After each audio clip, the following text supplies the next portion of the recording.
Most people visit Busan, but just a couple of hours away lies a city that feels like stepping into Korea's past.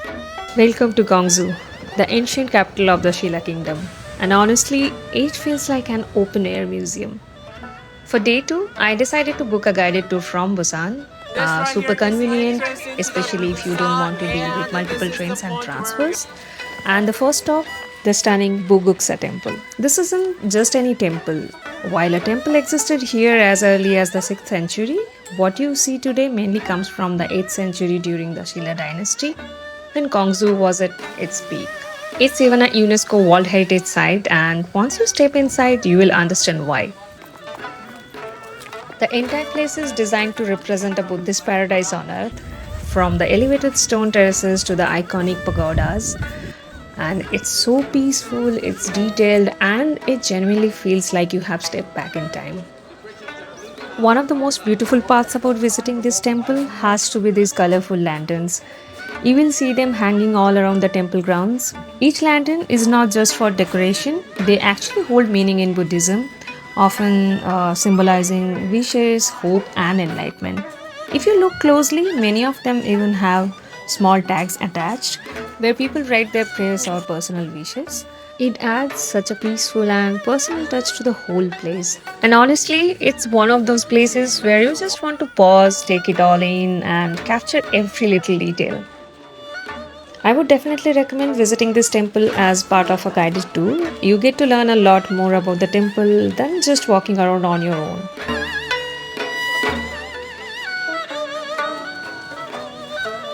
A quick note on transportation, everything was included transfers, itinerary, and all the major stops. So I could just sit back and enjoy the journey. And the drive took about 1.5 to 2 hours, and the bus was really comfortable.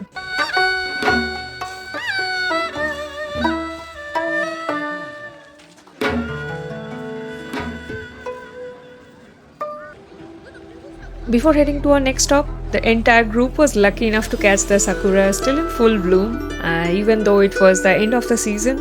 But the whole place looked absolutely beautiful, and that unexpected moment made me even more excited for the rest of the trip.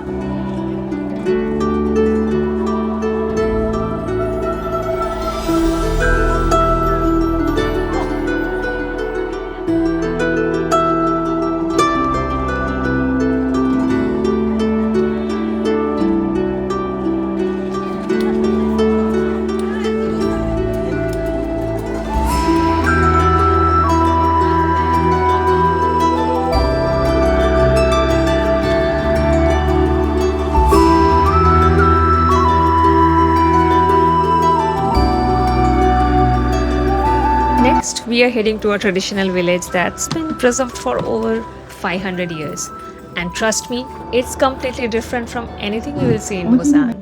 Welcome to the beautiful Yangdong Folk Village. This is another UNESCO World Heritage Site, and this village offers a glimpse into life during Korea's Joseon dynasty. Before even entering the village, you will notice signboards requesting visitors to keep noise levels low. A small reminder that this isn't just a tourist attraction, but a place where people still live and everything preserved in a way that still feels authentic and untouched.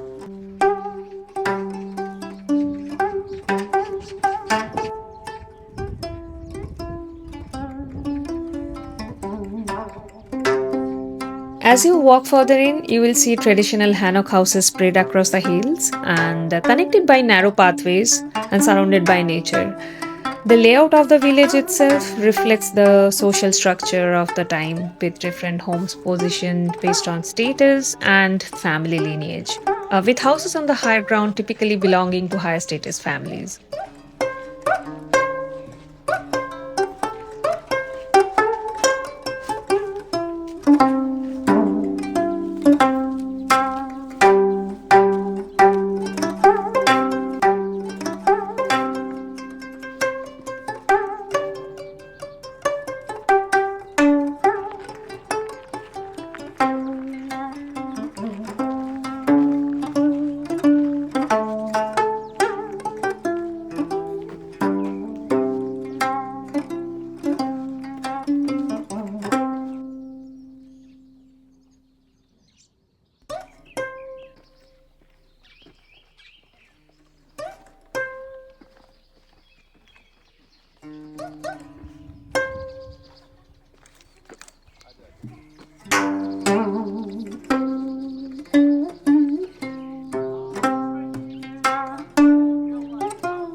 What makes this place truly special is how well it has been preserved. It doesn't feel staged or commercialized. Instead, it feels calm, authentic, and deeply rooted in history.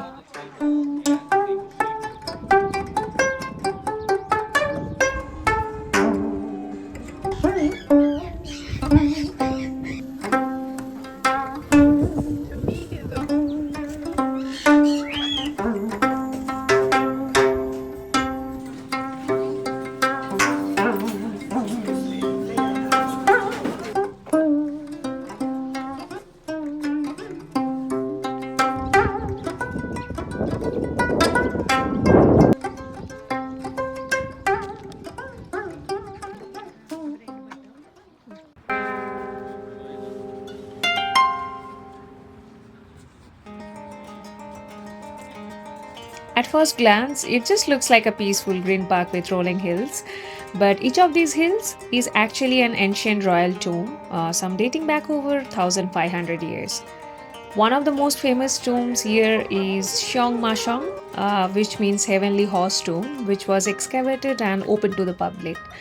Inside this tomb, archaeologists discovered royal artifacts like gold, crowns, jewelry, weapons, and even the famous painting of a winged horse, which is where the tomb gets its name. What's interesting is that most tombs here are still unexcavated, meaning they remain untouched underground, preserving history exactly as it was left. This was a short visit, but really interesting to see these massive royal tombs up close.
I didn't expect the next stop to be this gorgeous.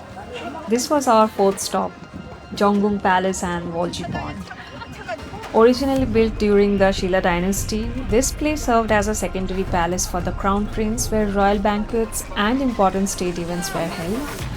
Wolji Pond, which means Anabji Pond, was carefully designed to reflect an idealized version of nature with small islands.